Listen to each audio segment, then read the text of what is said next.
Days ago, the Pentagon released scary videotape with the audio tacked onto it showing Iran speedboats apparently harassing 3 U.S. Navy warships, including a guided missile destroyer in the Strait of Hormuz. That's the same place 20 years ago that a U.S. guided missile near the end of the Iran-Iraq War brought down an Iran civilian airliner, killing nearly 300 people, including 66 children.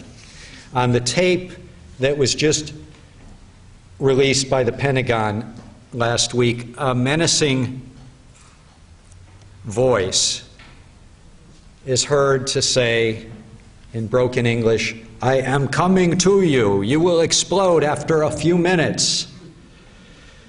The only problem, now the Navy is saying they don't know if that voice had anything to do with the speedboats. They don't know if that voice was Iranian. It sounded to me like Borat had broken in. It sounded, in fact, completely staged. The tape with the inflammatory audio threats was prominently aired on every single national TV and radio network in the country, including PBS and NPR. Few of these networks have given prominence to the doubts about the audio. We should be contacting Congress this week, senators, Congress members, and demanding that they have a congressional hearing on whether this was some sort of hoax to provoke us into a war, just like the Gulf of Tonkin hoax provoked us into the last war.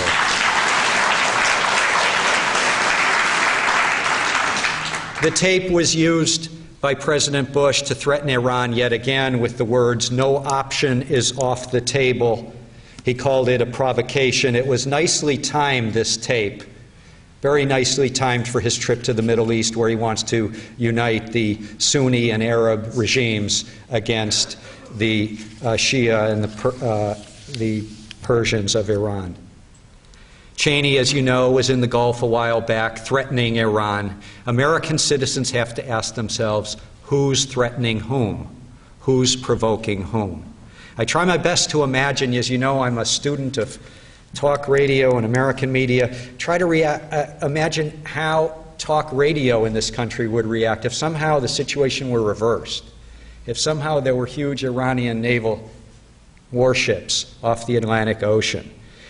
And I can almost hear that talk radio screamer Glenn Beck on CNN and on his many Clear Channel radio stations exhorting the yacht club members from the elite U.S. Republican Guard to go out and harass the Iranian warships with their yachts. The scenario, I guess, doesn't make a whole lot of sense because while well-off Republicans are very good at starting wars lately, they certainly don't like to fight in them.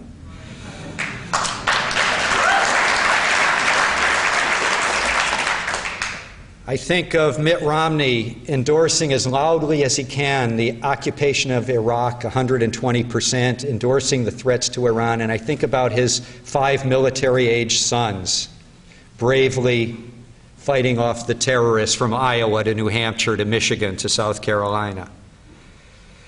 My focus, of course, is media. When it comes to mainstream media, there is one imperative, one rule that best explains U.S. coverage of war and military intervention. With apologies to the WHO, that rule is, we will get fooled again.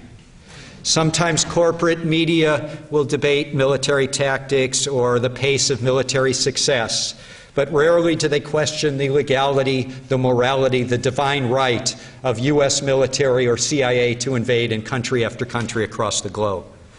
From the perspective of independent, accurate journalism, mainstream media coverage of the run-up to the invasion of Iraq was a massive failure. Unfortunately, we know from a historical perspective, if we've seen the new War Made Easy movie featuring Norman Solomon, you know that mainstream media have repeatedly throughout history led our country into war or invasion, repeatedly based on concocted evidence, false pretense, repeatedly relying on official sources who were unreliable and usually unnamed. One of the prime culprits globally in the journalistic failure called Iraq was a former employer of mine, the media mogul Rupert Murdoch. His media outlets were the loudest in continent after continent after continent, from Australia to England to here, with Fox News Channel and the New York Post and the Weekly Standard, in pushing the loudest for war with Iraq. And now he owns the Wall Street Journal. And if the FCC gets his way, he'll be buying up more and more media properties when they abolish the cross-ownership, or weaken the cross-ownership rule. But the journalistic failure of Iraq goes way beyond Rupert Murdoch. It goes beyond the TV networks. It goes beyond talk radio. And it goes right to the two leading so-called liberal dailies in our country. In the months leading up to the Iraq invasion, the Washington Post published nearly 30 editorials in favor of the war. On its op-ed page, also dominated by hawks denouncing war skeptics as liars and fools and worse. After semi-apologizing for its coverage leading up to the invasion of Iraq, how did the Washington Post rectify the situation? They hired George Bush's chief speechwriter, Michael Gerson, as a regular columnist. He's the man who spun the false rhetoric that was swallowed by the Washington Post editorialists. He's the man who inserted the references to the yellow cake from Niger fable in President Bush's speeches. He's the man who concocted that soundbite warning about Iraqi nukes, that we don't want the smoking gun to be a mushroom cloud. He's the guy who helped prepare Colin Powell's dishonest speech to the United Nations. What's the motto at the Washington Post? We will get fooled again. The New York Times front page was instrumental in invading Iraq, with scare stories relying on unnamed White House or intelligence sources that turned out to be totally false about Iraq's alleged nuclear weapons threat. That was not just a failure of the reporters Judith Miller and Michael Gordon. That was a failure of the paper's top news editors, most of whom are still in power. After semi-apologizing for its bad coverage, how did the New York Times rectify its situation? By giving even more power to the reporter Michael Gordon. He writes the page one articles in allegedly objective voice on the need to keep troop strength up in Iraq, and then he appears on TV where he becomes an unabashed advocate for the Iraq occupation. Last February, it was Michael Gordon who wrote an important page one story with the amazing claim that Iran's supreme leader had approved sending lethal explosives into Iraq to attack U.S. soldiers. It was a claim that even Bush was retreating from within a matter of days. But one couldn't assess Gordon's charges because, as usual, they were virtually entirely based on anonymous sources. About 25 times in the article, Gordon wrote, United States intelligence asserts, administration officials said, some American intelligence experts believe, American officials say, on and on and on. After analyzing this article, the blogger Jonathan Schwartz came up with a theory. He said, quote, Gordon is not an actual person, but rather a voice-activated tape recorder, unquote. Whether Iraq in 2003 or Iran in 2007 and 2008, the New York Times motto seems to be, we will get fooled again. Last week, the New York Times had a fascinating article headlined, For Pentagon and News Media, Relations Improve with a Shift in War Coverage. When you read the lead sentence, it's a bit like that children's game, Count the Errors in this picture. The lead sentence reads, the anguished relationship between the military and the news media appears to be on the mend as battlefield successes from the troop increase in Iraq are reflected in more upbeat news coverage. I mean, after reading this article, I began to think that we could come up with a solution at the New York Times if we just instituted random drug testing for hallucinatory drugs. Paragraph 5, at the start of the Iraq War, decades of open hostilities between the military and the news media dating from Vietnam were forgotten, if only for a brief and shining moment. Like everyone in this room, I remember those open hostilities during the first Gulf War when our TV networks were positively orgasmic about the smart bombs and the Patriot missiles. I remember the hostilities when they were swallowing during the invasion of Grenada every single lie that the Reagan administration could put out. We all, of course, remember their open hostilities between corporate media and military during the invasion of Panama, probably the weirdest drug bust in history and certainly one of the most lethal to innocent civilians. I was monitoring TV news coverage during those first hours of the Panama invasion, and the correspondents and anchors didn't know if they could call the invasion an invasion. It was, of course, illegal under international law. Killed all these innocent civilians, but they were worried. They hadn't gotten the green light from the Pentagon or the White House that this was an invasion, so they were calling it things like an affair, an expedition, an operation, a military action. One anchor referred to Panama invasion as an insertion. Some of you may have noticed that I can work myself into a fit when discussing the New York Times. Trust me that even if you don't read the New York Times, that paper is so influential that you are getting the Times biases on economic policy, foreign policy, elections here and abroad, no matter what mainstream media you consume, especially if you consume the Oregonian, especially if you consume NPR. My friends worry that one day I'm going to let the New York Times provoke me into a heart attack or a stroke. Rest assured that I use the Times as a source of mirth and laughter. It's usually unintended laughter. When the New York Times puts clothes on the emperor, it just makes me laugh. Last year, during the perjury trial of Vice President Cheney's chief of staff, a Times News report stated, "The trial has chipped away at the public image of Mr. Cheney as a sober-minded policy architect." That got through a couple editors. You have to understand, when you're reading the Times, it's the most edited newspaper in the country. I also turned to the funniest part of the New York Times, which is the corrections box. The main function of that box, of course, with its picayune corrections of utterly insignificant facts, is to say everything else we reported yesterday is totally true. A few days ago, the Times offered this correction. A front-page article about the elevation of Benazir Bhutto's 19-year-old son to succeed her as chairman of the Pakistan People's Party misstated the name of the college he attends at Oxford University. It is Christ Church, not Christ Church College. Like a lot of you, I wasn't sleeping well until that correction was... But here's the more substantive correction that I've been waiting to see for years, and I am not holding my breath. But this is the correction we all have to be thinking about when we read the New York Times, Washington Post, Oregonian, the so-called liberal papers. Yesterday's reporting was based on the assumption that U.S. foreign policy is motivated by noble intentions and democratic aims, unaffected by economic or corporate interests. That assumption is wrong. We regret the error and retract all of yesterday's coverage.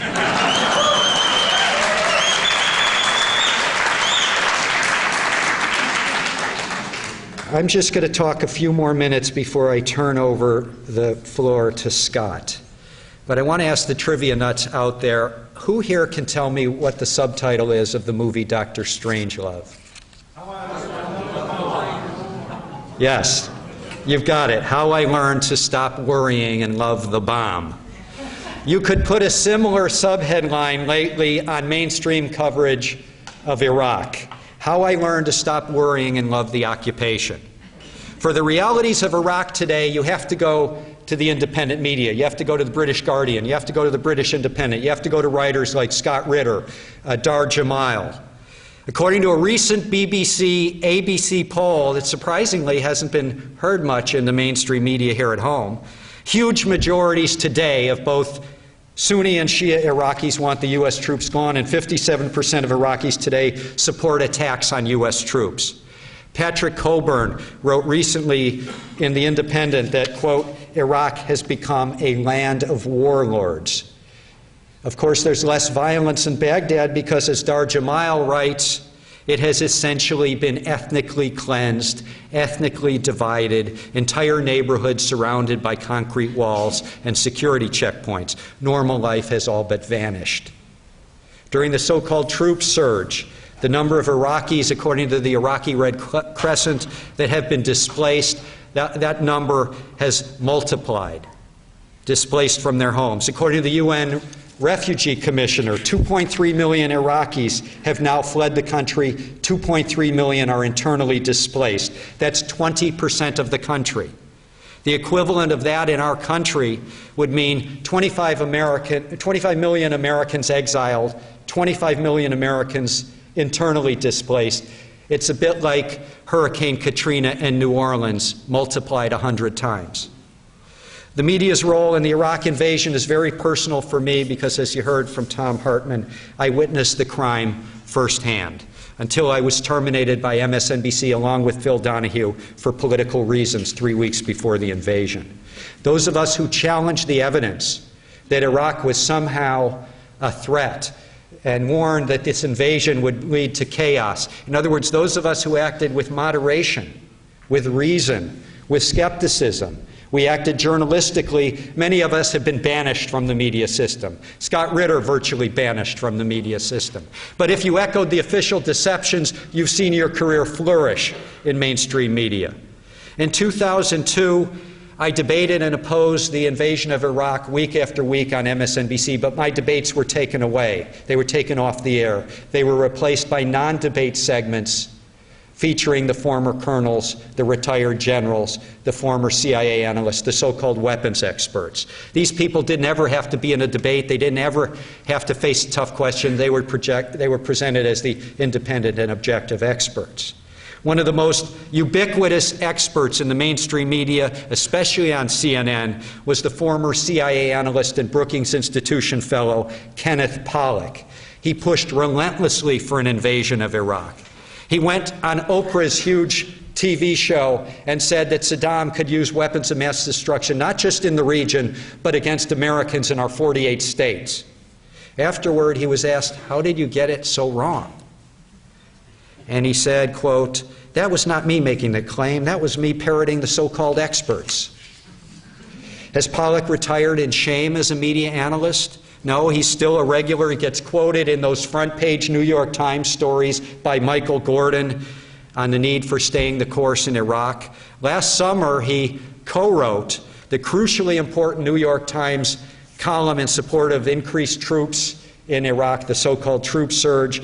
He was allowed by the New York Times and virtually every TV news network for a period of weeks to falsely pass himself off as someone who had been a critic of the Iraq War. That's a feat of propaganda that almost is bigger than what happened to us in 2003. Some of these media voices who were totally wrong about Iraq spent the last year using their media platforms to push for military confrontation with Iran. How many people have ever seen on CNN's headline news every night in prime time the Glenn Beck Show? How many are afraid to admit that they've seen the Glenn Beck Show? For those of you who have not seen it, he spent month after month after month for a period of about a year and a half, placing, this is on CNN, placing Iran behind every evil in the world except maybe erectile dysfunction.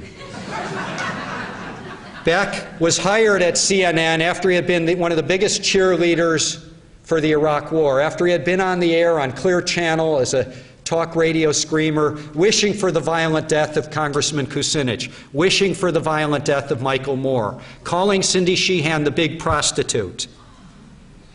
That's CNN hiring Beck, saying, "We will get fooled again, and we will do our best to try to fool you again."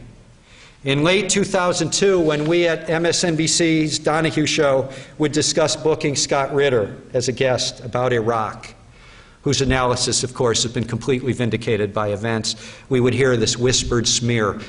"Haven't you heard that Ritter is getting that covert funding from the Saddam Hussein government?"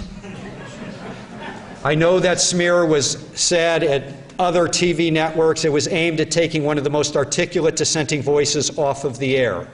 The irony for me is that I learned a few years later that one of the right-wingers I used to debate on the air at MSNBC was in fact receiving covert government funds. The covert government funder was the Bush administration, Department of Education, giving the pundit Armstrong Williams nearly $250,000 to promote No Child Left Behind. You can see why they didn't invite me into the No Pundit Left Behind program. I've come to believe that the No Pundit Left Behind program was better funded than the No Child Left Behind. In the last months of Donahue, we were ordered by top management to carry out a quota system in our guest bookings. You've probably heard me say this before, but some of you haven't. This is the so-called liberal media ordering us. Every time we booked one guest who was anti-war, we had to book 2 that were pro-war. If we booked 2 guests on the left, we had to book 3 on the right. At one meeting, a producer said she was thinking of booking Michael Moore, and she was told she'd have to have, for political balance, 3 right-wingers. I privately thought about proposing as a guest Noam Chomsky. I decided against it because our studio couldn't accommodate the 38 right-wingers we would have needed for balance. Tom Hartman referred to the document that leaked out after we were terminated. It basically said that Donahue represents a difficult public face for NBC in a time of war. Why? He seems to delight in presenting guests who are anti-war, anti-Bush, and skeptical of the administration's motives. And the internal memo described NBC's nightmare scenario, where Donahue becomes, quote, a home for the liberal anti-war agenda at the same time that our competitors are waving the flag at every opportunity, unquote. NBC got rid of Donahue, picked up the flag, and they outfoxed Fox, and that's not easy. I want to finish with the good news in the realm of media, and that's that independent media are booming. Tom Hartman was here, an important independent voice in media who's getting bigger voice week after week, and if his program is not carried in cities across the country, you have him here in Portland, make sure your friends and your relatives are getting him on the air in other cities, because he needs to be heard in every major city. A key turning point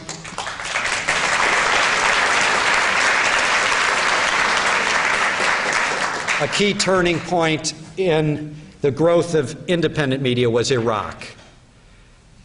As our country's invading Iraq, Phil Donahue is being terminated. Scott Ritter is basically being banished. I learned at MSNBC that the former U.S. Attorney General Ramsey Clark was on some sort of blacklist.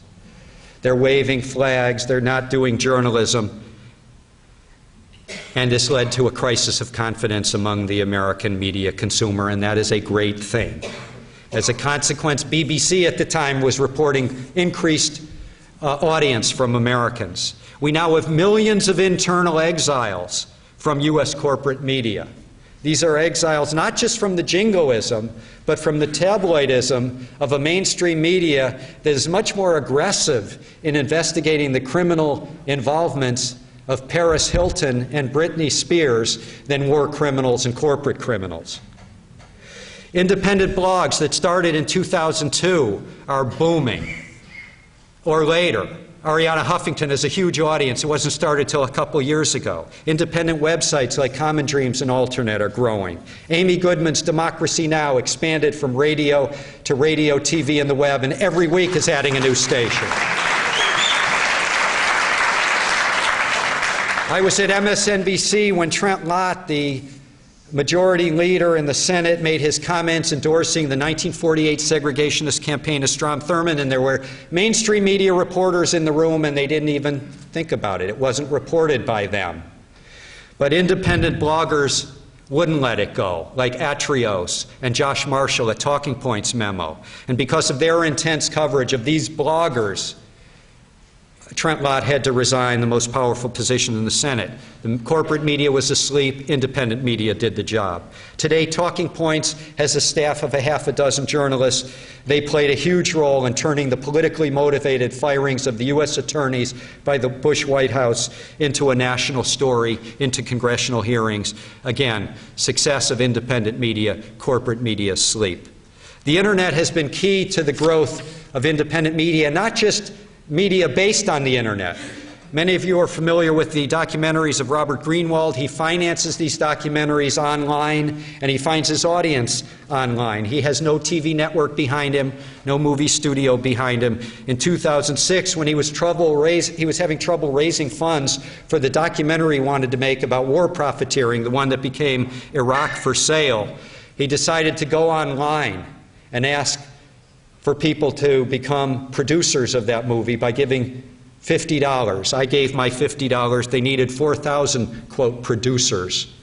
In 10 days, they raised $267,000 on the internet. The movie was quickly made, way before the mainstream media ever focused a critical eye on Blackwater. This movie was being seen during the '06 elections across the country. Early last year, way before the mainstream media awoke, the independent journalist and longtime Democracy Now! Correspondent Jeremy Scahill was putting out his book, Blackwater, The Rise of the World's Most Powerful Mercenary Army, and it's become a huge New York Times and other bestseller. This is an exciting time for independent media. A growing number of independents are actually making a living working in independent media. That's something I could only dream about when I was a young journalist. The rise of independent blogs and independent websites and netroots groups like Move On and others have put independent documentaries and books on the bestseller list. Independent media and media activism have grown. People are here because you know you can't trust the corporate media. You know that FAIR, when we started it 20 years ago, we had a slogan, it's more relevant than ever now, and it's resonating more than ever. Don't take the mainstream media lying down. I want to thank you for bearing with me, and I want to turn over the floor to one of the most important experts on the Middle East. He's an individual who we know was a former Marine, former U.S. military intelligence officer, former UN weapons inspector. He's the author of crucial articles throughout the web on sites like Truthdig and Common Dreams. The author of books like Iraq Confidential. They're out there. We're ready to sign books for you before you leave tonight. Iraq Confidential is a crucial book written in a timely manner. Target Iran, in his latest book, Waging Peace. I'll just leave you with the words of perhaps our greatest journalist today, Seymour Hersh, who said, "The most important thing you need to know about Scott Ritter is that he was right." Scott Ritter.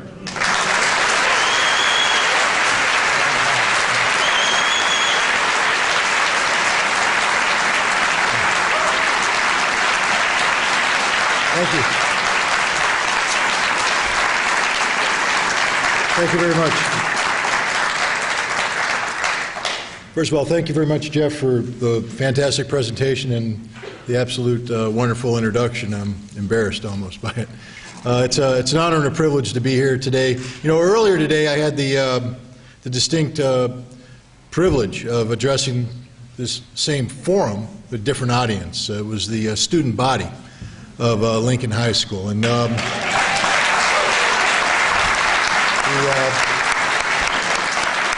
the seats were packed with America's youth.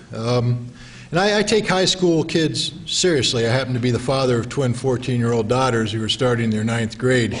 And we'll leave to the side the moment all the challenges that being the father of twin 14-year-old daughters presents. But the fact is, you know, when we talk about the problems that we are confronted with as a society, the problems that Jeff so eloquently speaks of, the media, the government, the situation we find ourselves in abroad, problem after problem after problem. What is one thing we've all been taught when it comes to the question of how do we solve a problem? I mean, we're searching for a solution. What's the first thing we have to do when we are searching for a solution?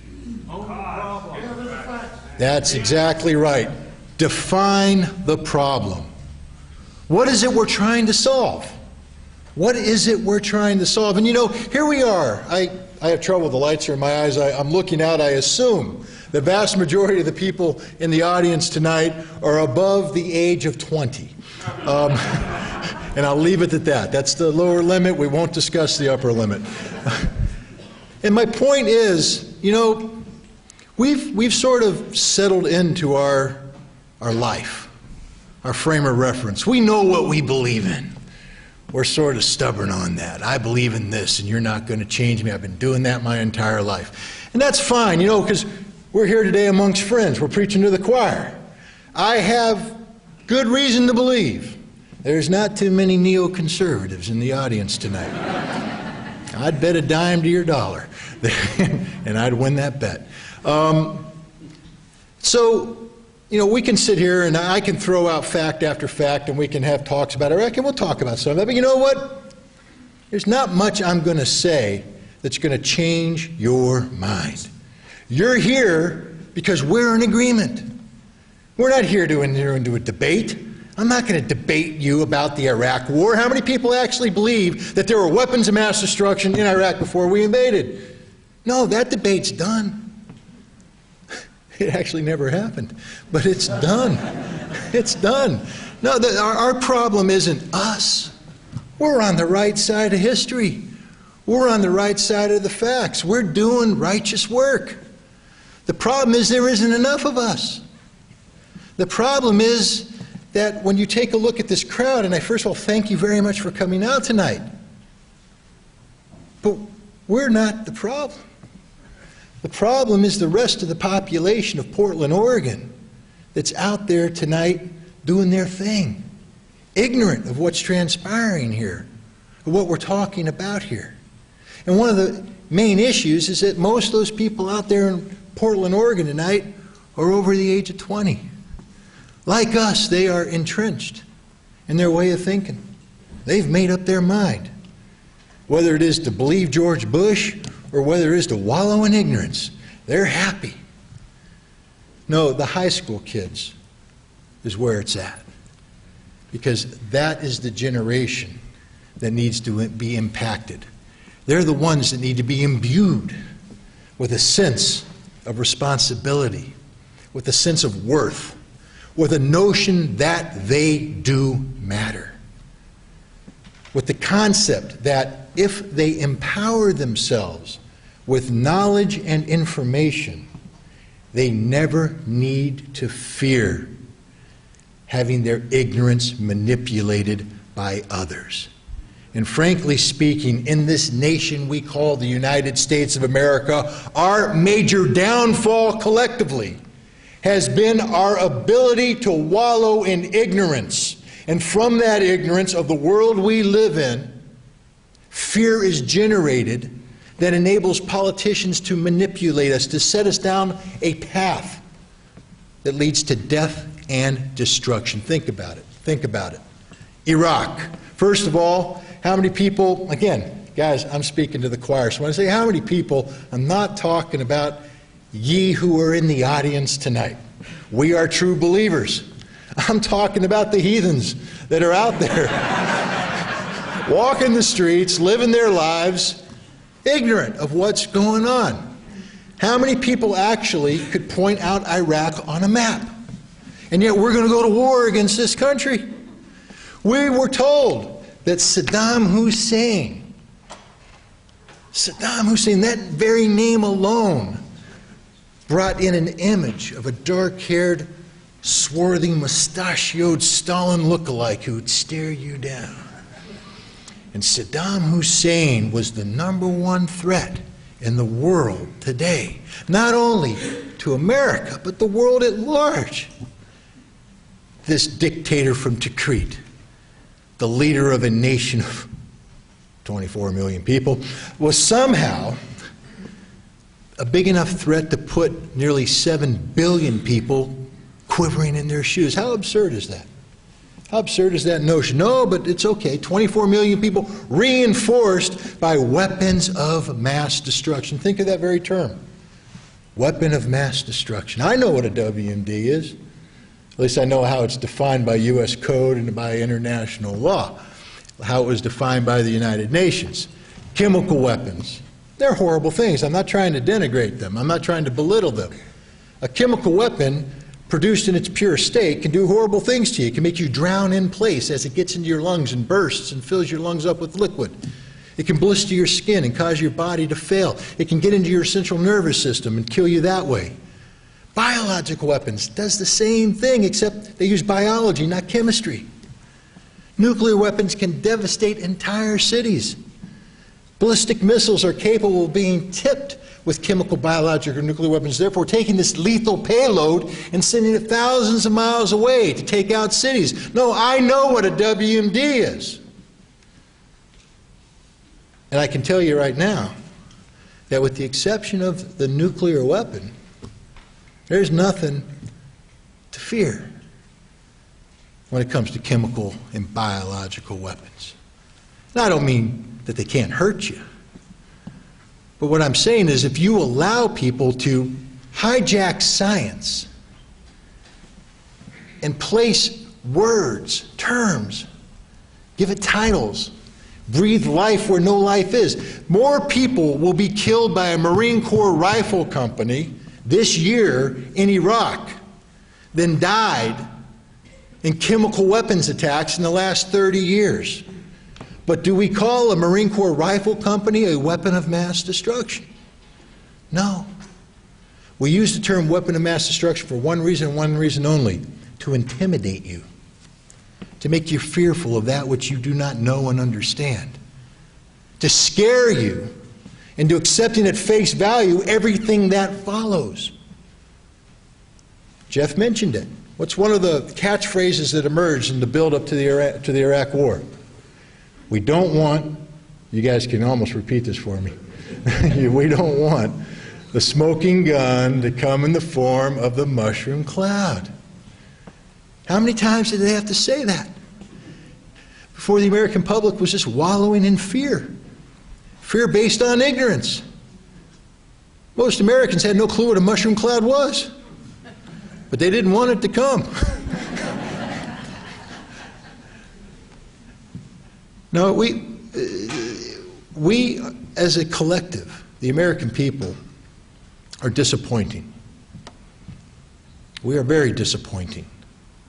You know, we've been blessed geographically and historically with a parcel of land that has given us access to riches and given us access to isolation at critical times in the world's development so that we were able to become this nation state that goes from sea to shining sea. And we were able to develop our wealth in a manner which makes us one of the richest nations on the face of the earth, isolated from the depravity that the rest of the world was going through and suffering from, so that we emerge relatively unscathed into the century we find ourselves in. We have no excuses for the path we have chosen, except one, and it's not an excuse, it's a condemnation. Hubris, arrogance. That's our sin as a nation, collectively. Hubris and arrogance. How dare we, the people of the United States of America, all 300 million of us, how dare we have the audacity to say that we alone get to dictate the terms of existence with 6.8 billion other people around the world today? That the world is our backyard. That the world belongs to us. That we, the people of the United States, are the only people that counts. That when we say, God bless America, what are we truly saying? God damn the rest of the world. Think about it. God shed His grace on thee. Well, what about the others out there? Now, I'm not a very religious person, but I sort of take umbrage at those who twist the teachings of a man named Jesus, who ostensibly stood for peace, loving, understanding. And suddenly we have become a Christian nation that espouses war. War as a means of doing God's work. There's something wrong with this picture, ladies and gentlemen. There's something dreadfully wrong with this picture. You know, we got misled into a war in Iraq. I'll give the American people the benefit of the doubt on this one, because we are the most technologically advanced nation on the face of the earth, populated by the singularly most ignorant people on the face of the earth when it comes about the earth we live in. So I'll give them a pass. You know, and it's tough, because we want to believe. We want to believe our government's going to do the right thing. We want to believe that the president, when he says something, is telling us the truth, has our best interests at heart.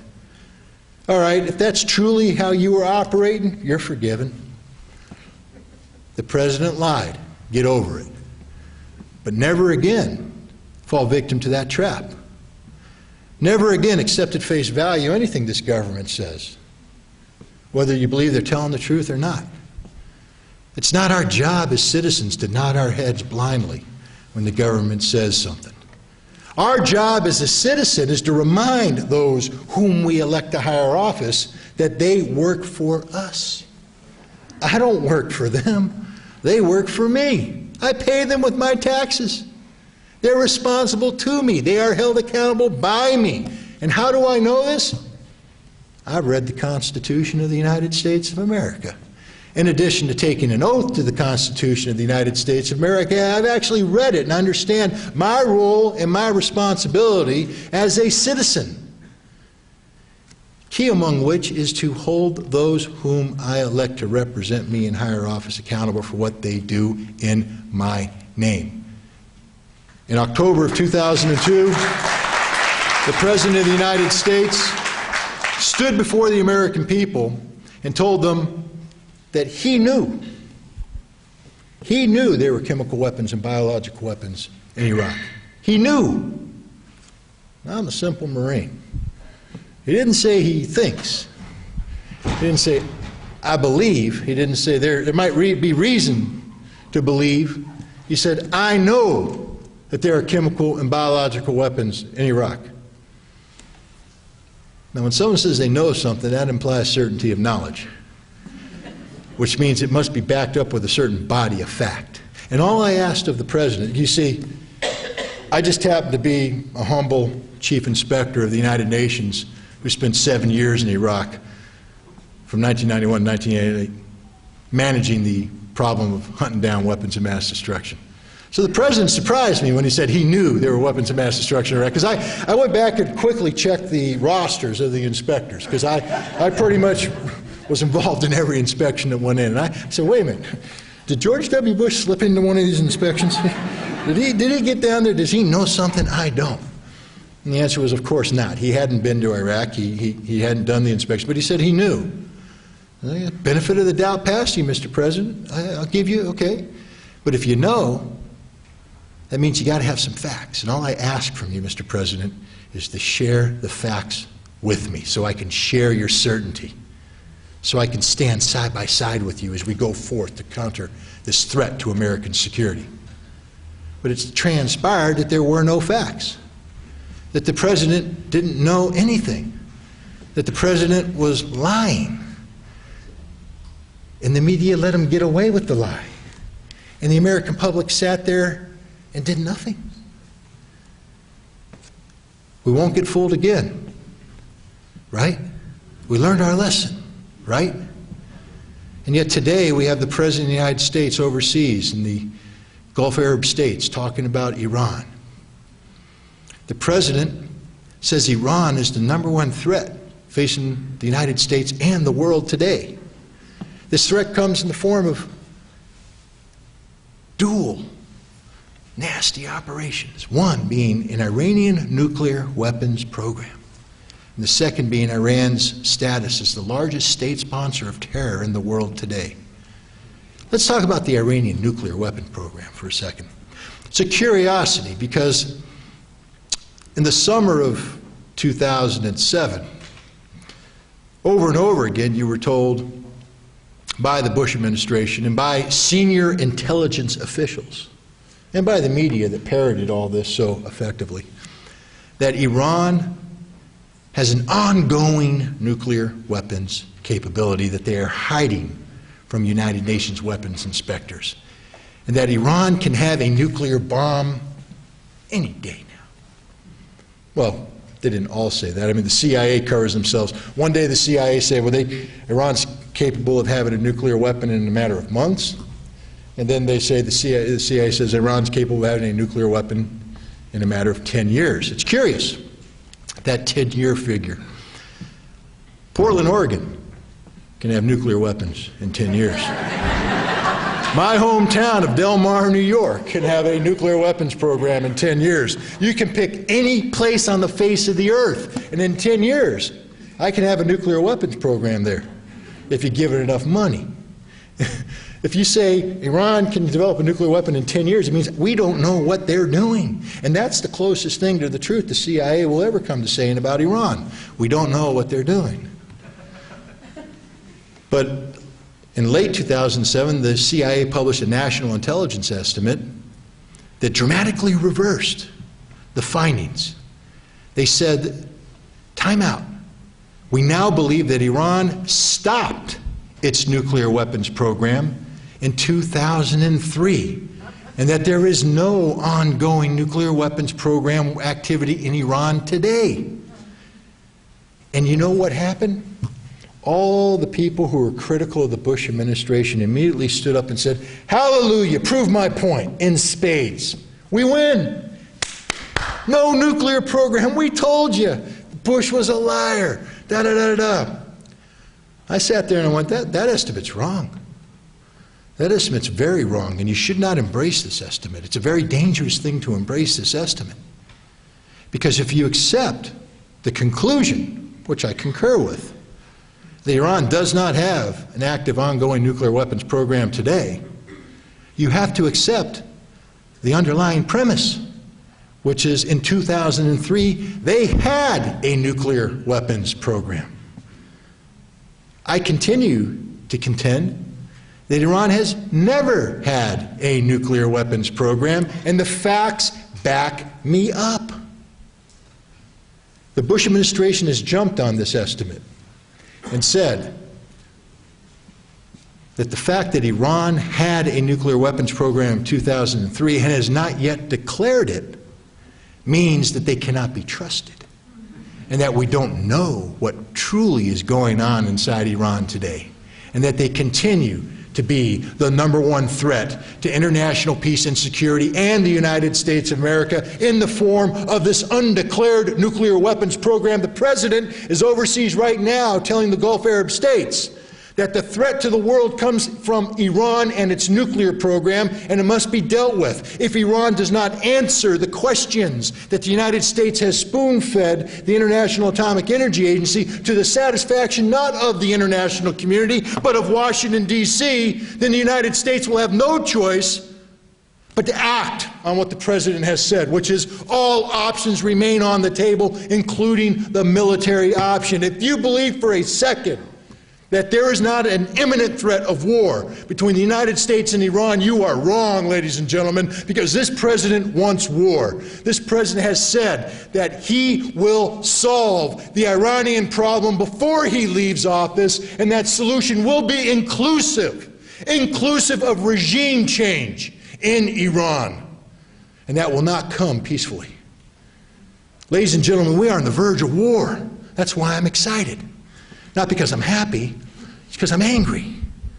We're on the verge of war, but our nation is sleepwalking. We pretend there is not a problem at all. No, there is a huge problem, ladies and gentlemen. A huge problem. The president says there's another thing we need to be worried about. Iran's status as the largest state sponsor of terror in the world today. They back this up with talk about Iran's relationship with Hezbollah in southern Lebanon.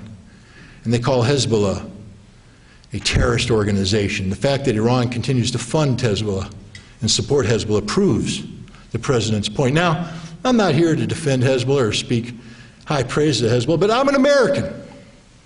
When was the last time Hezbollah attacked the United States of America?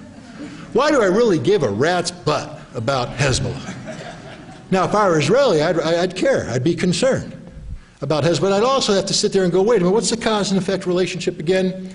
Israel invades and occupies southern Lebanon, and Hezbollah is formed to kick Israel out of southern Lebanon. Who's the terrorist? I don't know. I asked the kids today, and I'll ask you the question here. How many people saw that movie? It's a classic, and I say that with all the sarcasm I can muster.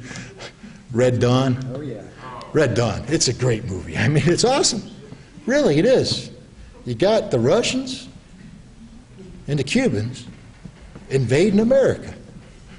Now, for all you closet socialists out there, it was just a movie. Okay. They invade and they occupy America, and it's based in Colorado, you see, and you're up there, and you got this community, and they got a high school, and the motto of the high school, the slogan is the Wolverines, tough little critters, ornery. And the Wolverines are out there hunting, doing whatever high school kids do up in Colorado in the mountains, and the Russians and the Cubans come in, and they occupy their town. And the kids are saying, this will not stand. We can't have oppressors in our town. And they watch in frustration as the Russians and the Cubans kick down the doors of their houses and drag their fathers and their older brothers off and put their mothers in camps and maltreat everybody. And they say, not on my watch. And so they take the Russians and the Cubans on, but they can't match them toe-to-toe because the Russians got these tanks, these helicopters and stuff. So they come up with innovative ways of opposing these brutal occupiers. They blow them up with car bombs. They shoot them with flaming arrows. That's one of my favorite. You know, when the Russian gets hit with a flaming arrow and screams and runs around. Good stuff, great cinematography. But the bottom line is they end up blowing up these Russians in these sneak attacks, and they stand up there and they shout, Wolverine! Now, big question. Are the Wolverines patriots or terrorists? Are the Wolverines patriots or terrorists? Now, the perspective is all important here. From the perspective of the United States of America, these are hyper-patriots. They're taking down the brutal occupier. But now I remember watching that movie, you got the Russians and the Cubans coming together, and they're calling these guys brutal terrorists, and they're putting together a task force to take down the terrorists, take down the cells, take down the families. Iran is the largest state sponsor of terror in the world today, we are told. Wow. I would like to believe that anybody, if you take U.S. code in the definition of terrorism, and I can't quote it to you verbatim here, but the notion is using violence as a means of pursuing political objectives. That's sort of what it talks about. Violence is a means of pursuing political objectives. The United States invades and occupies Iraq in violation of international law to pursue an ideological objective of achieving regime change in a nation to impose American will on a region. Violence to achieve. Who's the terrorist in Iraq? Us or them? And I'm not denigrating the American soldier, sailor, airman, and Marine. They're doing a job. But it's a nasty job they've been asked to do. It's an illegitimate job. It's a job they should never have been given. It's a job we, the people of the United States, should reject. Iran is the largest state sponsor of terror in the world today? No, ladies and gentlemen, no. If you want to point a finger at the largest sponsor of state terrorism in the world today, point it right at ourselves. It's the United States of America seeking to impose our will on 6.8 billion others. And unless we correct this,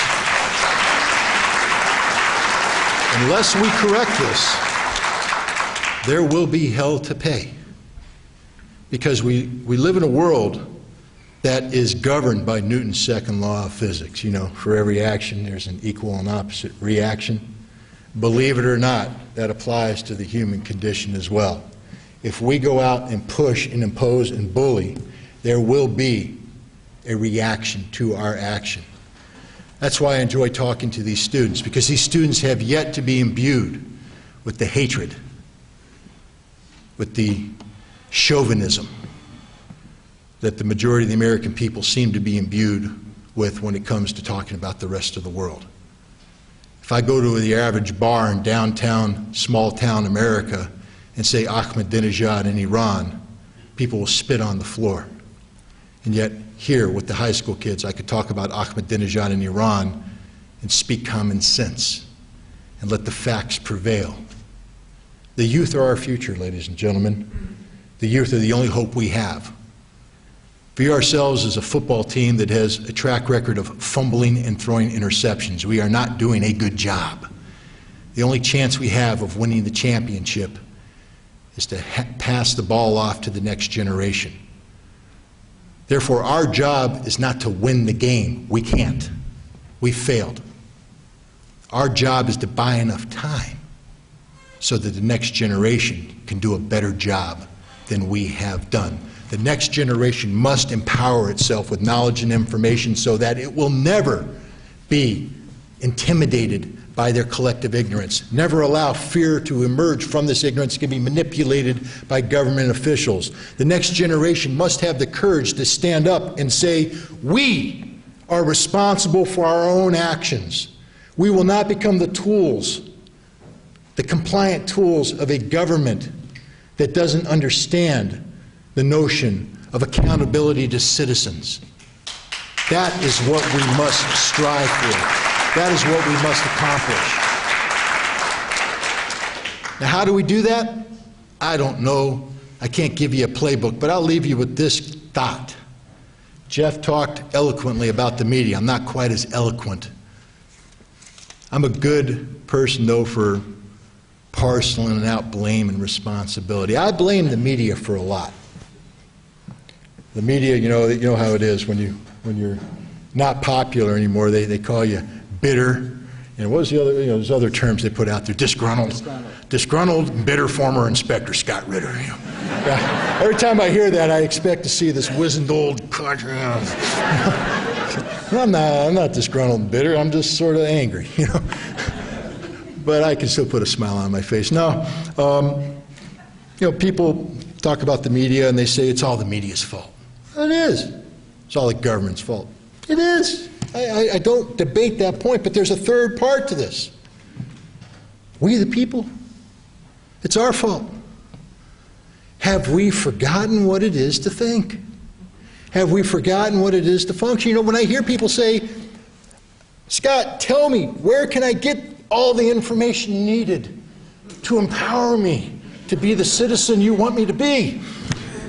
I don't know. I can't give you that answer. All I can tell you is that when I hear people say it's the media's fault, they're not giving us what we need to know, it reminds me of New York in springtime. I love New York in springtime.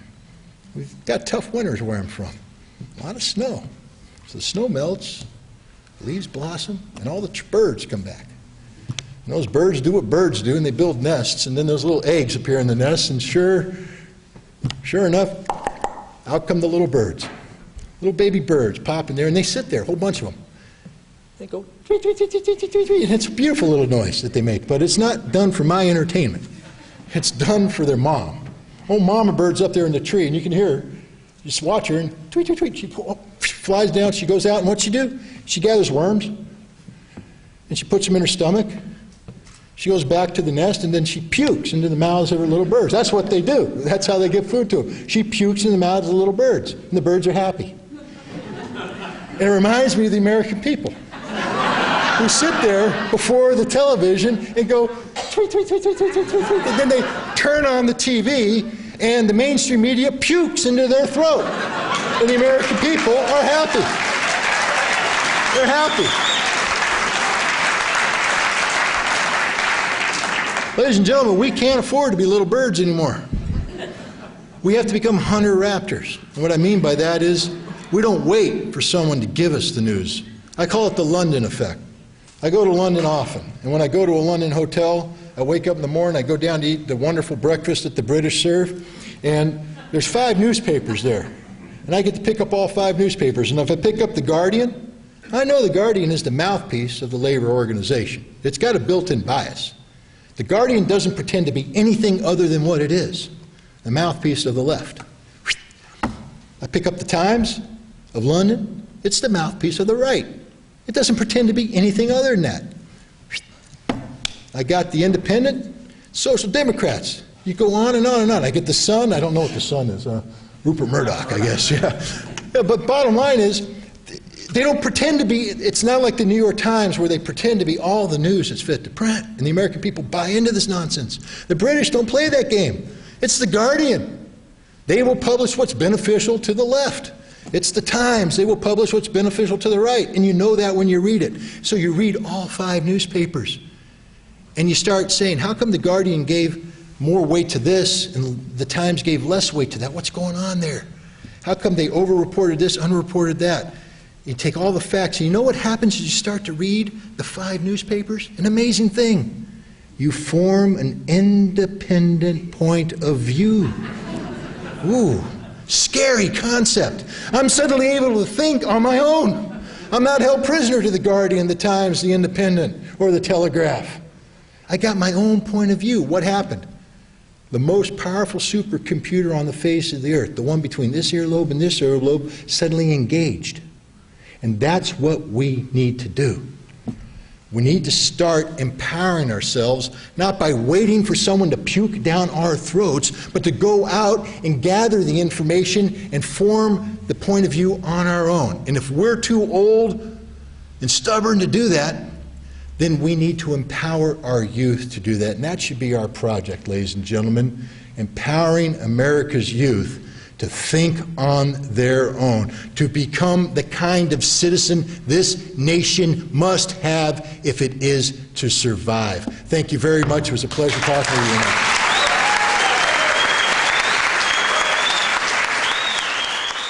You've been listening to journalist and media analyst Jeff Cohen and former United Nations Weapons Inspector Scott Ritter, speaking in Portland, Oregon as part of the U.S. Tour of Duty public lecture series. In a moment, we'll return to the question and answer session from this program. Jeff Cohen is founder of Fairness and Accuracy in Reporting. His books include The Wizards of Media Oz, co-authored with Norman Solomon, and most recently, Cable News Confidential, My Misadventures in Corporate Media. To find out more about Jeff Cohen and his work, please visit his website at www.jeffcohen.org. Scott Ritter is author of Iraq Confidential, The Untold Story of the Intelligence Conspiracy to Undermine the UN and Overthrow Saddam Hussein, and Target Iran, The Truth About the White House's Plans for Regime Change, and Waging Peace, The Art of War for the Anti-War Movement. And now we return to the question and answer session of this program. The first question has to do with the presidential race. If Clinton is elected, what are the prospects for ending the war in Iraq?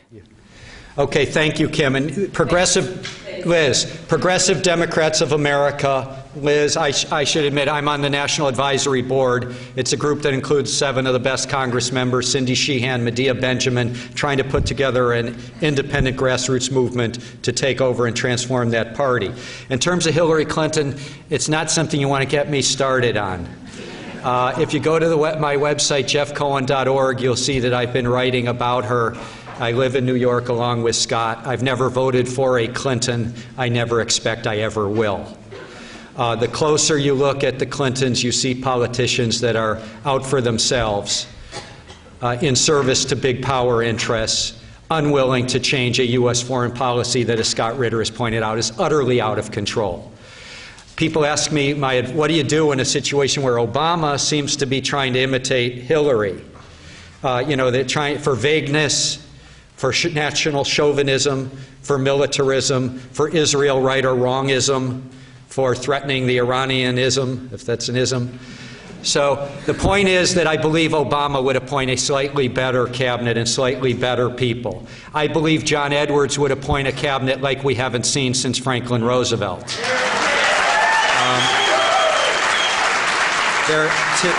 To me, there is such a difference between what Edwards is saying and who Edwards is working with and the unions that are behind him and his campaign chairman, David Bonnier, who was our hero in fighting against U.S. intervention in Nicaragua when he was in Congress. There's just such a big difference between Edwards and the other two. So I give you my advice, and my advice is if Edwards is still viable when you vote for Edwards. I think he's the one who would surround himself with people that would listen to Scott Ritters and listen to outside critics and dissidents. If it just gets narrowed down to Obama and Hillary, I would just ask you to investigate and see whether Obama is sufficiently enough better than Clinton. It's hard to be worse than the Clintons. I talk about them as the duo that they've always been. If it's just Hillary and Kucinich, proudly organized for Kucinich. I believe a vote for Kucinich is a smart vote. It's an ethical vote. It's a good vote. But I'm telling you that if I get a chance to vote and Edwards is still in the race, while he's far from perfect, I'm going to proudly vote for John Edwards. I don't have too much to add on to that. I did try to form a progressive party of Republicans, and didn't work. So, but for now. But look, the Republican Party is busy competing with itself on who can be more like George W. Bush, and that's the good news. Because as long as they do that, I think this is the Democrats' election to lose. Which means we're probably going to have a Democratic president as a result of the 2008 election. The bad news is that, let's say, if the election comes down to, if you look at the polls today, McCain versus Clinton. On domestic policy, I think there's quite a bit that separates the two. And I'm not here to criticize Hillary Clinton on her domestic agenda. I don't know too much about domestic policy. On foreign policy, though, there's really not much that separates them at all, and that's the problem. What's going to bring this nation down in the next decade is how we interact with the rest of the world, our failure to interact in a responsible fashion. And if we're looking for true change, you're not going to get it with the mainstream representatives of the party. And I say representatives of the party because they're not the representatives of we the people. That's the problem. When we take a look at our population base, 300 million people, is this truly the best we can produce? And the answer is absolutely not. And so we have to talk about why it is we're confronted with this horrific situation where we have Hillary Clinton, John McCain representing the best our country can offer as our nation's leader. And the answer basically comes down to one thing. It is campaign finance reform. And if there's one thing I can encourage people to focus on when it comes to domestic policy, it is campaign finance reform. We have to eliminate the power that moneyed special interests have in placing their representatives on our ballot. Thanks.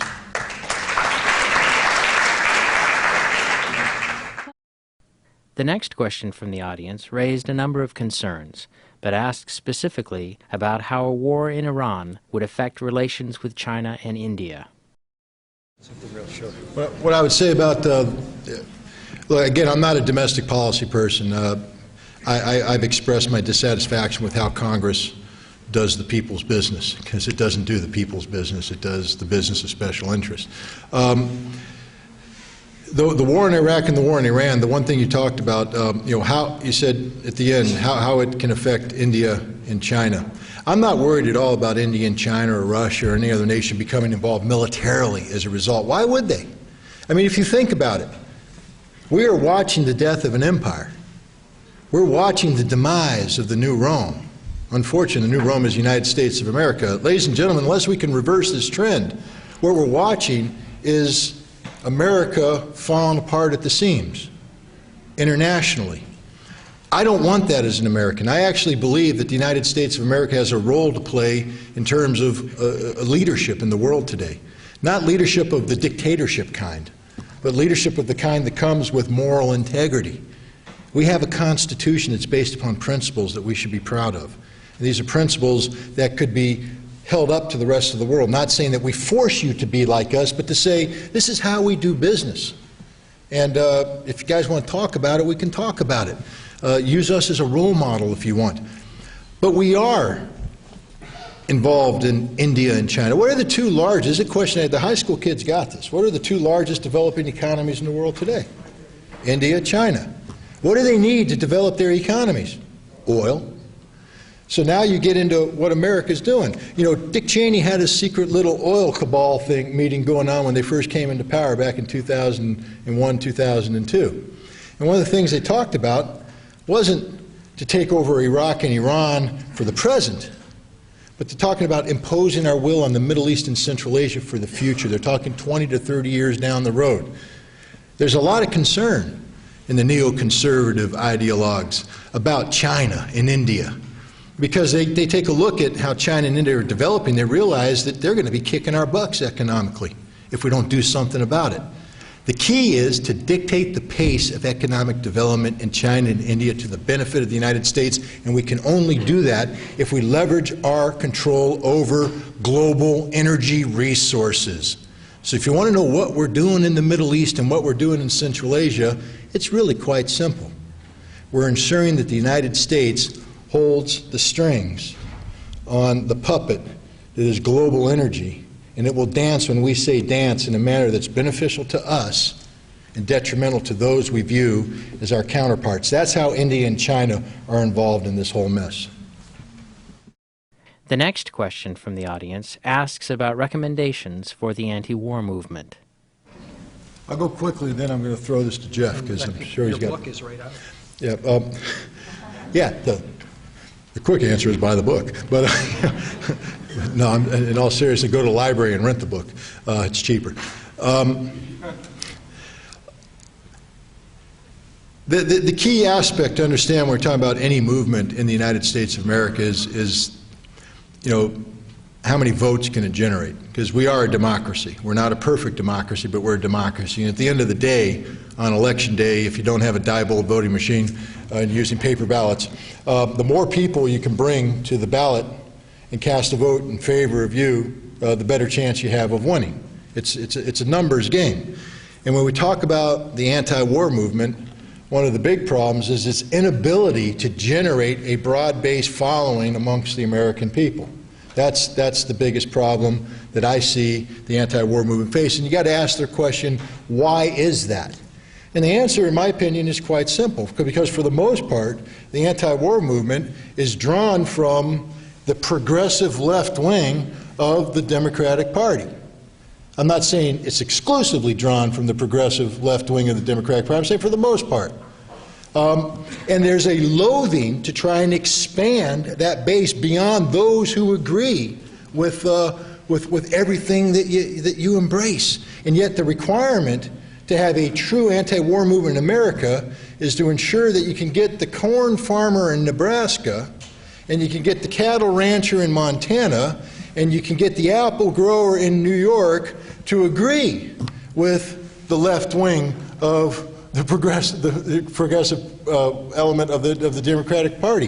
That means you got to drop the notion of Democratic Party and progressive, etc., and you got to start talking about being American and embracing values set forth in the Constitution that doesn't define its audience by their political affiliation. This is about the United States of America, and the second the anti-war movement can understand that this is about America, not about a specific sliver of American political demographics, the better chance they have of making the next step. And it's not going to be an easy step to make, because we now have to overcome all the other problems of trying to get the rest of America to buy in to the reality that we have a real problem here. And again, most of America remains ignorant about the world we live in. And from this ignorance comes fear, and this fear is manipulated by political powers that be to keep them living in a state of constant uncertainty. That's why it's important to do things like reach out to high schools, reach out and educate the youth, to reach out and tell all people, you must learn. Education is the key. Empower yourself with knowledge and information so that you will not be afraid of that which you do not know, because you will now know it. You will no longer be ignorant. Therefore, you will no longer generate fear. You are no longer able to be manipulated. And when that happens, you'll find more and more people will be joining your ranks. Short story, I joined the American Legion in my hometown, not because I want to go invade another nation. I just got tired of being kicked around as some anti-war puke. You know, I've been to war more than most people who are members of the American Legion. So I joined it just to sit down in the bar and stare at them. And that's what I did. I'd go down to the bar on Wednesday night. They got great $2 beer.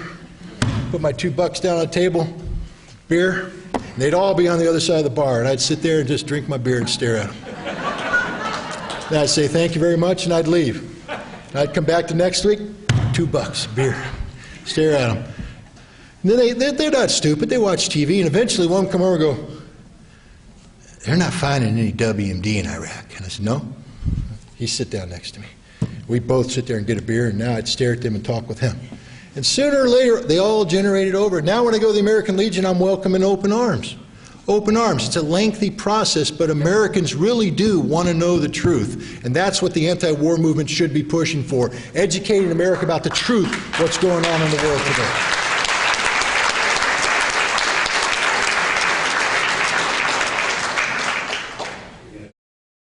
The next question asks for an update on the special operations that the United States already has underway in Iran. One of the things that and I can say this as somebody who used to work in that world, one of the things that special operators hate is having their operations discussed on national TV and in newspapers, because it usually means the end of the operation. We know a couple of things are occurring in that area. We know that there's continued support by the CIA of anti-Iranian regime forces out of Baluchistan and Pakistan, that they carry out what they call direct action operations in the area of Iran around the city of Zahedan. Direct action means they blow up cars, they set off car bombs, and they assassinate figures. There's another term for that we use. It's called terrorism. And that's what's happening. We know that that's ongoing as we speak. We know that we continue to fund the MEK, the Mujahideen al-Khalq, operating out of bases in Iraq that are controlled by the CIA and the Department of Defense, and that these MEK operatives are working across the border to gather intelligence for the purpose of overthrowing the regime in Tehran. We also now know that it's come out of the Turkish incursion in the northern Iraq. The Turks are very unhappy about a Kurdish liberation group called the PKK, the patriotic group of Kurdish rebels that are seeking to form a Kurdish homeland in Turkey. The Turks are really upset because as they are raiding PKK cells in Turkey, they're finding weaponry. It's American-made weaponry, and when they trace the serial numbers, it seems the serial numbers go back to weapons that are shipped to Iraq. Somehow American weapons going to Iraq find their way in the hands of PKK guerrillas who then commit acts of terrorism inside Turkey, and the Turks are confused. They want to know what's going on. Well, it turns out that the United States and Israel are working with the PKK because they're closely aligned with another Kurdish group called the PJAK, P-J-A-K, that happens to be the Kurds that are seeking Kurdish autonomy in Iran.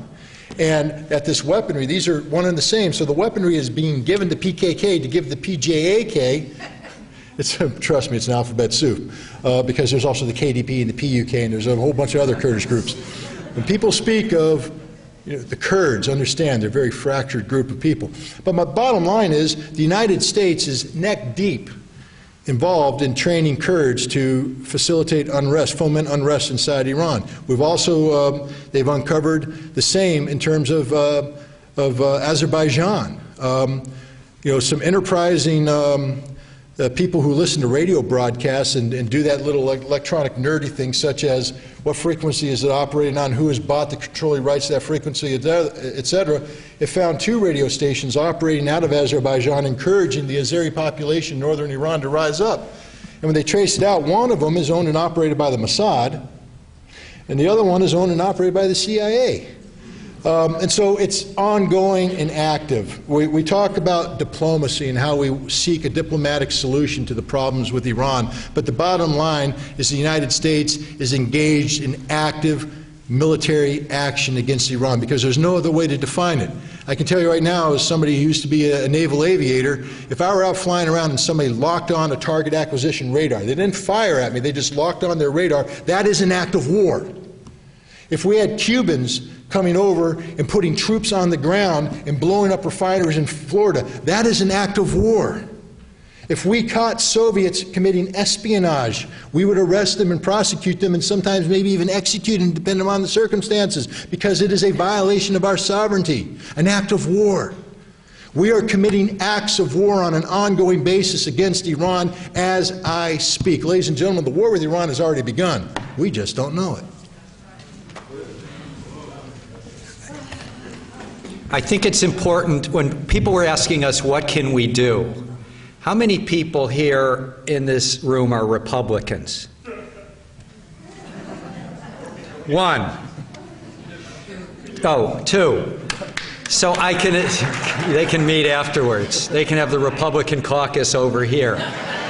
So I'm assuming that most people are either, a few people are Greens, but most people here are with the majority party in Congress. That majority party includes people like DeFazio, who's a solid progressive, includes people that are less progressive, like Senator Wyden, but all of them are capable of having hearings. They're on important committees. We should be having committee hearings. The reason I work with Progressive Democrats of America is because it includes the Congress members like Barbara Lee and Lynn Woolsey and Maxine Waters and Jim McGovern, the people that really want to transform America in a progressive direction. They don't just want to take the offices and then be Republican lights. Well, we've got to use our Congress members in the majority party that I assume most of us are affiliated with and ask them, why haven't they begun hearings on the U.S. active war in Iran? We're trying to overthrow a government. We're trying to do regime change. We're using terrorism to do it. Why haven't there been Senate hearings? Why haven't there been Senate hearings beginning this week? And this is a demand that you heard me make earlier. Senate and congressional hearings on that videotape. How did it happen? Who put it together? Who added the audio? Because I think, as Scott has said on a radio show we did today, it wasn't low-level people in the Pentagon that did it. That was done by people who are working very close with the neoconservatives in the White House. The next member of the audience asked the speakers to comment on the 9/11 Commission report and also asked for comment on the occupation in Afghanistan. I'll just keep this short and simple. Something bad happened on 9/11. Okay, and there was a committee formed, congressional committee, the 9/11 Commission, and they published a report, and that report is woefully inadequate, and it leaves unanswered many questions, and I think it's imperative that as Americans we know the truth of what happened that day, what led up to that, etc. And so I'm all in favor of reopening the 9/11 Commission and getting to the bottom of everything that happened. I will say this, though, in my opinion, the biggest crime took place on 9/12. And that's when the Bush administration used the events of 9/11 to propel us into a war in Iraq that had nothing to do whatsoever with what happened on 9/11. And that war is now expanding into Iran, which likewise had nothing to do with the events of 9/11. Until we, the people, understand that we are victims of our own ignorance, that we are allowing this government to lead us down the path of death and destruction, we've got serious problems. And that's where I'll leave it on 9/11. The next question asks the speakers to comment on the limited capacity of the U.S. military to take on an additional war in Iran. We have a very large military. Be rest assured that your U.S. taxpayers' dollars are being used, I won't say efficiently, but they are being used to build one of the largest militaries in the world. If you take a look at defense spending levels, we sit here and criticize the Russians for having the audacity to spend $100 billion. The Chinese up their defense spending, they added another $40 billion to their defense. We spend close to $500 billion a year on defense. No, we got a big military. It is stressed. There's no doubt about that. Right now, when you talk about combat forces, ground combat forces, it's pretty much we've divided them into thirds. We have 1/3 of our ground combat capability deployed overseas at any given time fighting the so-called global war on terror, Iraq, Afghanistan, and other deployments. We have another third that are coming back from this deployment. And then we have another third that are preparing to go in to this deployment. If we go into Iran, it's very simple what they'll do. They'll freeze the troops that are in there right now, and they'll push forward the third that are preparing to go. So we have more than enough troops. This is what I keep trying to tell people. You think we can't do it? We can do it. We can start this thing. It's not a problem starting it. The problem is finishing it. And Iran will not be a cakewalk. Iran is not Iraq. It's not just a matter of N's and Q's. It's not just a matter of Arabic and Farsi. The Iranians, it's a much larger nation. They haven't been devastated by economic sanctions like the Iraqis have been. Their military is ready to fight. Think to the summer of 2006. The vaunted Israeli Defense Force is getting ready to throw its entire weight against the dastardly Hezbollah terrorists. And here comes the IDF, and they're going to kick Hezbollah butt. Except they didn't. Hezbollah kicked their butt. Hezbollah fought them to a standstill. Hezbollah were the students. The teachers are the Iranians. Ladies and gentlemen, if we go to war against Iran, we're going to fight the teachers. And we better understand that before we start this fight, because it's not going to be easy, and it will be drawn out, and it will not end well. We have more than enough troops to start a war with Iran. The problem is, how do we finish the war? And if we don't have enough conventional power to finish this fight, this is where it gets really frightening. Because we now have a leadership in place that not only believes in the concept of usable nuclear weapons, but has actually created and deployed usable nuclear weapons. We have changed our nuclear weapons implementation policy now so that we can use nuclear weapons preemptively in a non-nuclear environment, which means that if we get bogged down in a conventional war with Iran and things aren't going well for us, out come the nukes. That changes everything. I want to add a postscript. When Scott talks about $500 billion yearly in military expenditures, there are historians that have looked at other empires throughout history, Rome, British Empire. There's never been a time where a country spent more on its military than all other countries in the world at that time spend on their military. And if you look at the Democratic Party leadership, they don't even talk about it. Progressive Democrats talk about it. DeFazio historically has been the leader on that. But if you're Democrats and you vote for Democrats, you should be asking them, what are they doing with this outrageous military budget that can only be used to defend empire? It's obviously not about defending the American people.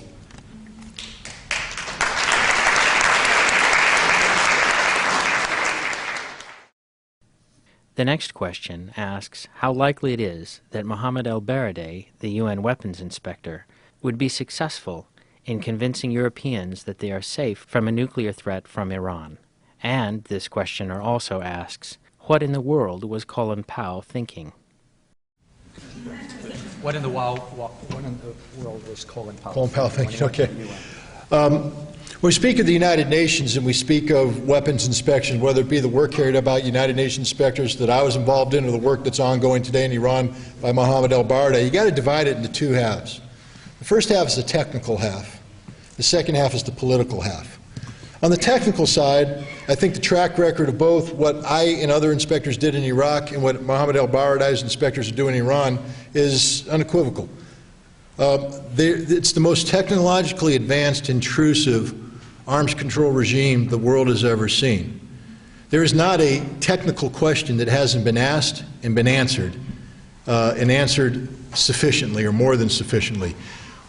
We knew as weapons inspectors in Iraq that we could account for 95 to 98% of Iraq's weapons of mass destruction programs. We knew that we were monitoring the totality of their industrial infrastructure with the most intrusive monitoring regime in the world. We knew that they'd neither reconstituted nor reacquired weapons of mass destruction capability. From a technical perspective, we did a heck of a job. I know I don't want to say that because Brownie did a heck of a job too. But we did a pretty good job. And Mohammed el-Baradei is doing the same thing in Iran. Since 2002, they have sent inspection after inspection after inspection into the totality of Iran's nuclear infrastructure. They have gone in there with sensitive equipment, and they have poured over, every aspect of Iran's nuclear program. They've come back with a conclusion. There is no evidence to sustain the notion that Iran is pursuing a nuclear weapons program. That is a solid technical finding. That is not a political finding. That is a technical finding. The problem is now we run into the world of politics. And when we talk about the politics of the United Nations and the United Nations community, we're talking about the politics of one nation. That is the United States of America. We dominate the United Nations. And therefore, even though the technical report comes into the UN community, the United States has a unilateral political objective, one in the case of Iraq, which said we're going to get rid of Saddam Hussein and use WMD as the excuse. Therefore, we don't care about this technical finding. Or in Iran, where we're going to get rid of the theocracy, use nuclear weapons as the excuse. Therefore, we don't care about the technical finding of Mohammed el-Baradei. The weapons inspectors have become moot. They don't matter. What matters is the process of inspections. And what I mean by that, again, I'll tell you. Iraq was told by the United States in November 2002 they had to submit a declaration that listed the totality of its holdings of WMD. And Colin Powell, you said, what was Colin Powell thinking? Well, Colin Powell said, if Iraq does not declare its ongoing biological weapons program, and tell us every place these biological weapons are stored today, then this whole declaration is false. Well, Iraq submitted a declaration a couple weeks later. Of course, they didn't have a biological weapons program, therefore there's no biological weapons to declare. So the report doesn't have this. The United States took the report and said, well, because Iraq did not declare what we said they must, this is a false report, and we will now go forward into war. Today, the President has said that Iran must answer certain questions about its nuclear weapons program. Iran says we don't have a nuclear weapons program. Therefore, when they don't answer these questions to the satisfaction of the President of the United States, we'll be heading down the path towards war. What was Colin Powell thinking? That's a personal question that can only be answered by Colin Powell. I will tell you this, at one point in time I would have voted for Colin Powell as President of the United States of America. I had the highest respect. I've met Colin Powell, and he's a man who impressed me with his integrity, with his intelligence, etc. But the forum that I met him in was in Aspen, Colorado, at a little think tank run by a guy named Teddy Forsman. You might have heard of an investment management company called Forsman Little. They're a leveraged buyout company. The guy's worth billions. In September of 1998, right after I resigned from the UN, I got a phone call. Teddy Forsman himself. I had no clue who he was because I don't invest money. I don't have money to invest. And he goes, hey, we want to invite you out to this little thing we're doing in Aspen. I said, okay, I'll come on out. He said, go down to the airport. They had a Gulfstream 5, nice jet, fly me out to Aspen, Colorado, in a limo, take me to the Jerome Hotel. I mean, this was cool stuff. And the next morning, they got the first panel. They got like 4 panels going. The first panel is a foreign policy panel. Sam Nunn, Henry Kissinger, Colin Powell, the biggest names in foreign policy are there on this panel. I said, my God, this is heavy hitters. Then they had one of these medical panels. You had the guy who invented the heart, the Jarvik heart. You had the guy who cloned Dolly. You had all these other heavy hitters there. And I'm going, this is amazing. When I found, I said, what? How did they get all these people here? Well, the answer is they're all sitting on boards run by Forsman Little. And they all have board memberships. Colin Powell sits on a number of boards run by Forsman Little. His retirement as a 4-star general is not very much. The money he makes with board membership runs into hundreds of thousands. So the money he makes in board membership events, sponsorships, run into the millions. What was Colin Powell thinking? About his economic future. Colin Powell understood that if he rocks the boat, he is biting the hand that feeds him. Colin Powell was playing the game because he bought into the game. And that's exactly, from my point of view, what happened to Colin Powell and why he told a lie when he knew it was a lie, even though it violated everything he claimed he stood for. Because at the end of the day, when Colin Powell weighed his integrity and his honor against the dollar won out. And it was a sad day for Colin Powell and a sad day for the United States of America.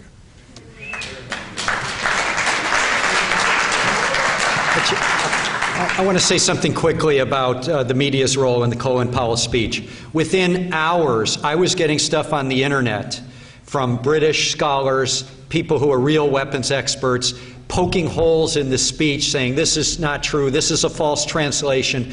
But if you looked in the U.S. media, here was a speech that was provable at the time, the day it was delivered, to be basically full of exaggerations and distortions.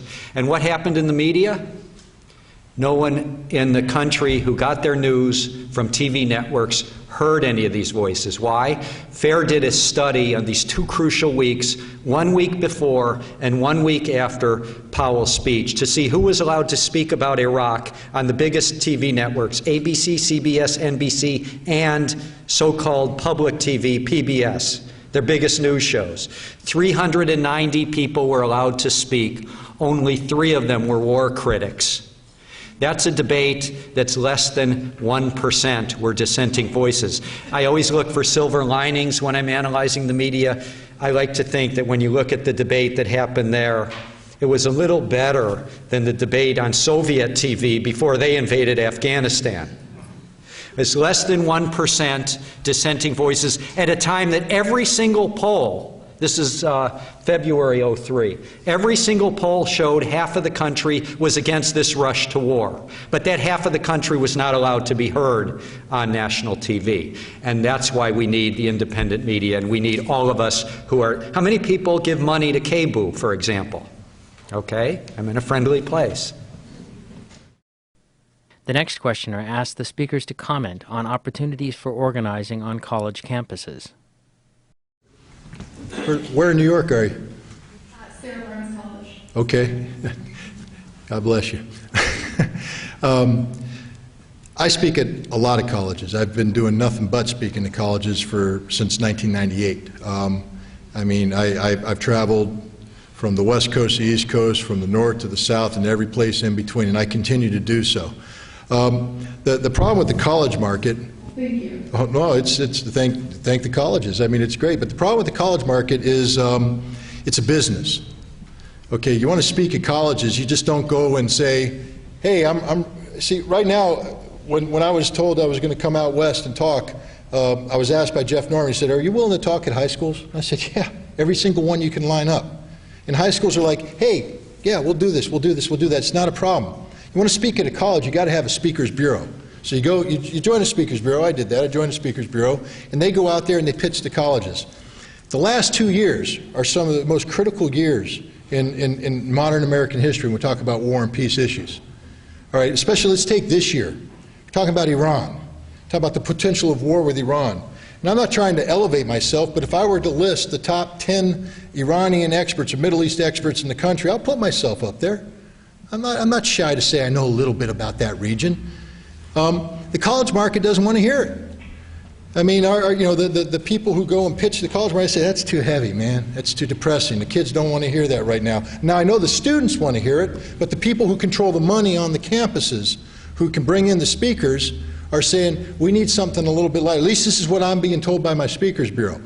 I want to go to colleges and I want to speak at colleges because it is an important market. Why is it one of the most critical markets? Because they vote. They're of voting age. They can go out there, and it's not like high school students who can get all riled up, but then on election day can't do anything about it. College students can actually go out there and vote, and they need to be addressed, and I've been trying to address them. But we've got a problem because it's just like when you talk about special interests here in the United States. Colleges are run, if you take a look at how your college, I don't know if Sarah Lawrence is run this way, but if you go take a look at most colleges and where the money is to bring in speakers, it's controlled by a board, and that board is very selective on how and who they bring in. And it just seems to me, at least this is what I've been told by the Speakers Bureau, the colleges are more interested in hearing comedians and more interested in hearing lightweight stuff. They don't want to have somebody come in and talk in depressing, heavy subjects about war in Iran. I do sneak in the colleges in the indirect route by going to college towns and speaking to college towns and getting access that way, but it's very tough right now to break into the college market with this kind of talk. It's a very tough thing. We're trying to do it. We're making an effort to do it, but the bottom line is the colleges have to make it easier to bring it in. Now, if you can go back to Sarah Lawrence. Location, contact information, the laws, there's the laws on the board at Sarah Lawrence College. Go back to Sarah Lawrence. Yeah. And tell the Student Activity Committee, let's kick up some money, contact the speaker, type in the name of the person you want, find the Speakers Bureau that represents them, and contact that Speakers Bureau, and you'll have them that quick. But unless you do that, if you're waiting for the college to do it for you, you're going to get Dave Matthews Band, because it's a hell of a lot less depressing than Scott Ritter. I think what's important, going beyond, let's say Scott Ritter is at a campus, or Ray McGovern, or Amy Goodman. We've got to go beyond just making speeches and hearing speeches. And the thing I've been trying to stress from the beginning is organization. And unless we form organizations, independent political and media organizations, we can't defeat them. And that's why it's so important that you have institutions here like KBOO. You have institutions here, or people here connected to the Portland Alliance. You have, so I think the key is what do we do with our knowledge, and how do we turn it into action? I just think the key is political and media organization. We need to build independent media. No generation has done it better than your generation. On the internet, and by the way, no generation in today's voting in all the polls is more progressive than your generation. And I'm one who, the first question came from Liz of Progressive Democrats of America. I think the best thing about the Obama movement is not the candidate, it's the people in it. And I've been to a lot of the Obama events. It's young people, it's multiracial young people. There's lots of great things happening in the country that are leading to new organization and new media institutions and independent media institutions. So I think that the key is not that we just all read and come to lectures, it's that we form ongoing organizations in our communities that work week by week by week. And ultimately, the reason I had a third-party background for years. The reason I joined Progressive Democrats of America is I believe, like the right wing took over the Republican Party over 20 years and converted it into something that really stood for principles, in my view, totally wrong ones. But they took over one of the major parties. I believe if progressive people go into the Democratic Party and you elect people that they say they're going to vote against war and they vote for war, you run against them. And you keep running in Democratic primaries progressive candidates until you take over that party. And once there's a major political party that stands for something, like a Democratic Party standing for progressive principles, where a DeFazio is not out on the fringe, but he's in the majority of the party, then I think our country will be on the verge of momentous change.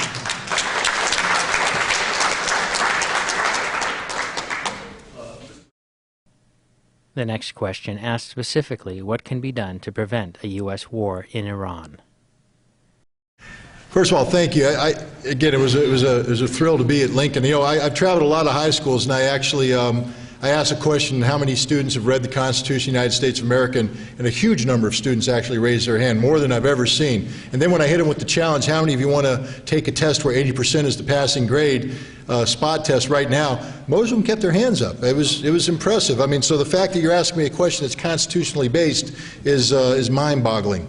When you speak, what you're talking about with the powers of the presidency, you're basically talking about the concept of the unitary executive, and this is something that's been happening for some time now. It's been a constant struggle since the birth of our nation. If you go read the Federalist Papers into what was the thought behind the Constitution. It's not just the words of the Constitution, but you have to breathe life into the Constitution. It's clear from the very beginning that we intended a separation, a stark separation of powers in our government between the executive and the legislative branch. The legislative branch was given sole authority to declare war.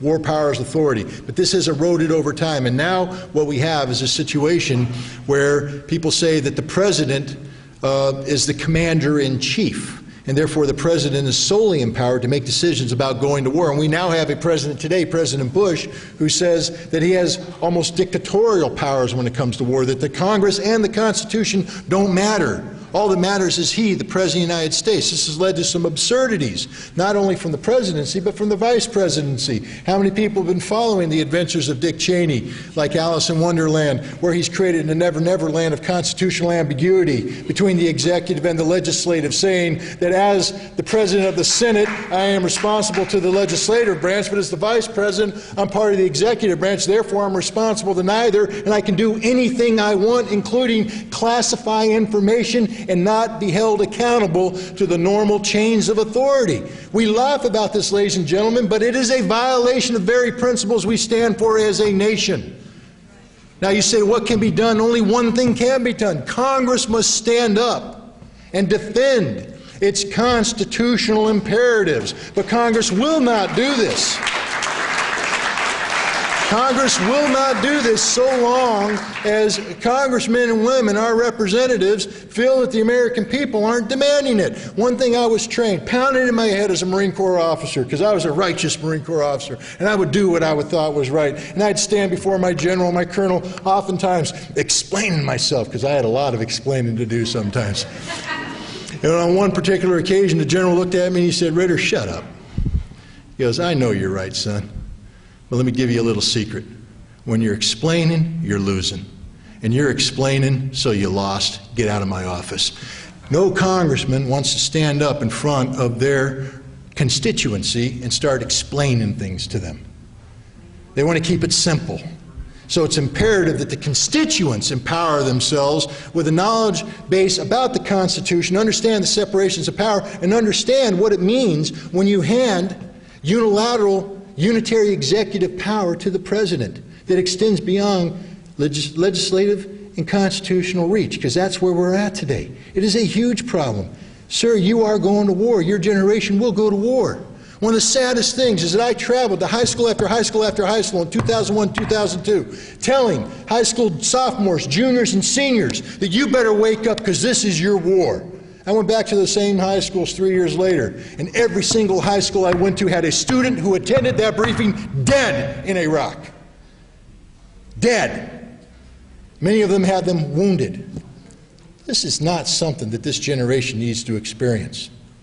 Let's stop this war, but we stop this war by defending the principles and values put forth by the Constitution. Sir, I salute you for your knowledge and information, for asking that question. Now join ranks with the people in this audience to get the Americans to wake up to the reality of what it means to be a citizen in this great nation. No one person is above the law. No president is above the law. Unitary executive power must be eliminated. Ask Hillary Rodham Clinton what she feels about when it comes to the issue of unitary executive power.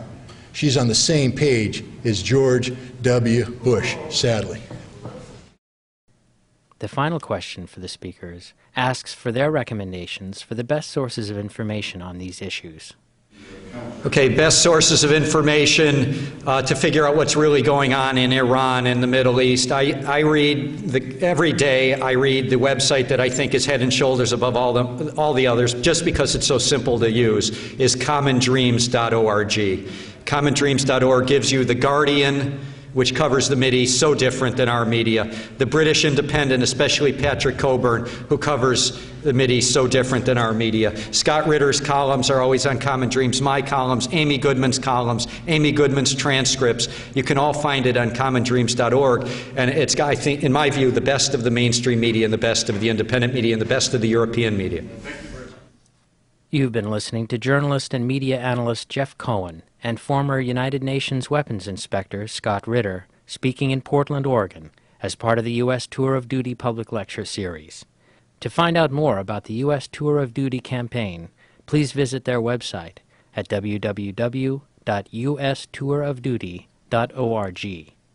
This program was produced by PDX Justice Media Productions. To find out more about our work, please visit our website at www.pdxjustice.org.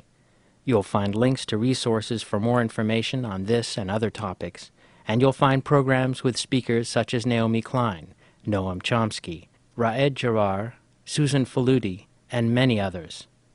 Thanks for tuning in, and thanks for supporting listener-sponsored radio, public access cable television, net neutrality, and all forms of grassroots, democratic, community media.